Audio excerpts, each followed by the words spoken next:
चेरुपाली सरपंच को गिरफ और बहिष्कार पाई थाना अधिकारी और बीडीओ को लिखित अभियोग। सुवर्णपुर जिला डुंगरीपाली ब्लॉक चेरुपाली सरपंच को गिरफ दाबी थाना अधिकारी को लिखित अभियोग और बहिष्कार पाई बीडीओ को अभियोग कले जे भीम आर्मी संगठन।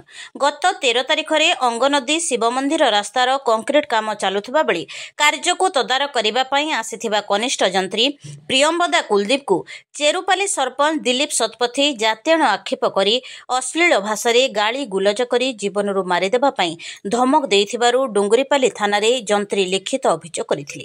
थाना रे एने मामला मध्ये रुजु होइथिला हेले वर्तमान सुद्धा सरपंच को गिरफ करान जिबारु महिला जंत्री डुंगरीपाली ब्लॉक भीम आर्मी संगठन को ए विषय रे जणाइथिले। आज दिन प्राय 1 टारे भीम आर्मी पक्षरु आज डुंगरीपाली बीडीओ को लिखित अभियोग करिथिले। तुरंत चेरुपाली सरपंच दिलीप शतपथी को बहिष्कार करा जिबा सहित थाना रे मध्ये अभियोग करिथिले। तुरंत गिरफ करान गले आगामी दिन में राजरास्ता प्रतिवाद करा बोली संघ पक्षरु लिखित अभियोग करिथिले।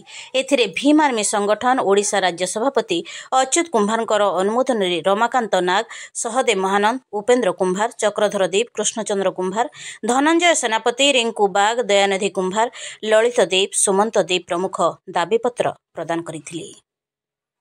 जे मुई दोषी के अरेस्ट करमी आउ तार सीडीआर पीडीआर हरेक जिनिस मैंने मगे और जल्द रू जल्द ये टे बहुत होशियार देखुन केते बेले फोन के ऑन करुछन केते बेले ऑफ करुछन तो मुई तार ऊपर कड़ा कड़ा कार्यवाही करुछे और इटा निश्चय कर आपन को संवैधानिक न्याय मिलबा और मुई निश्चय ताके अरेस्ट करमु बिल्कुल से कथा दैछ।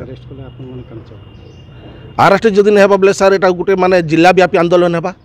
एटा नुहे कि इठाने खाली सीमित हो दरकार पड़े ओडिशा व्यापी संगठन हो कारण ऊपर जेनटा कि आमर जे कि राष्ट्रीय चीफ अच्छा तांगर निर्देश अच्छे आटा एथिरे सीमित नहीं न आज्ञा जदि आमके जदि संवैधानिक न्याय जदि नहीं मिलूचे तो निश्चय एटा माने जिला व्यापी आंदोलन बा ना ओडिशा व्यापी आंदोलन बा।